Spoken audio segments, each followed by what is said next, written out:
if you think about the agile world, where we're asking agile software development teams originally, now we're exploding that to be business teams, we're asking them to work on a way that says we know what we'll achieve after a sprint, but we can't tell you when we're going to get to the North Star. We're learning as we go. You try and tell that to the CFO who's looking for the answer. How much are you going to spend between now and what am I going to get for my money by the end of the year?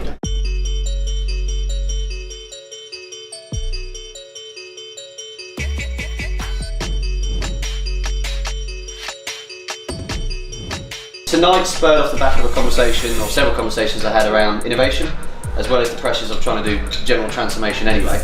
It's a sort of open floor format where if you've got an experience in one of the areas, please do share it. Food arriving at 8 o'clock, I've had 3 questions about that since starting tonight. It's good to know the reason we're all here. You keep up, how do you make sure you're up with the technology? How do you make sure your businesses that you're working with are up with that technology and taking advantage? We've got quite a plethora of industry knowledge here, not just technology knowledge, and also different kinds of roles that you play as well. How much faster does it really need to be?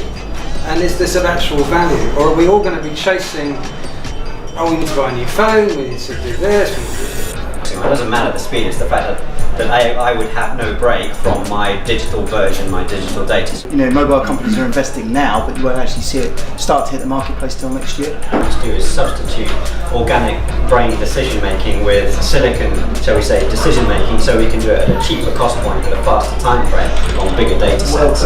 Elements of things that are achievable today, you can do today, machine learning, like narrow AI, some of the stuff that's going on in DeepMind, but when you go beyond that spectrum, a lot of this stuff is so theoretical and so kind of reliant on the emergence of new technologies. And then you get software rewriting itself because it's low, it wasn't efficient, or it wasn't coming out with the right answers, or there's alternatives.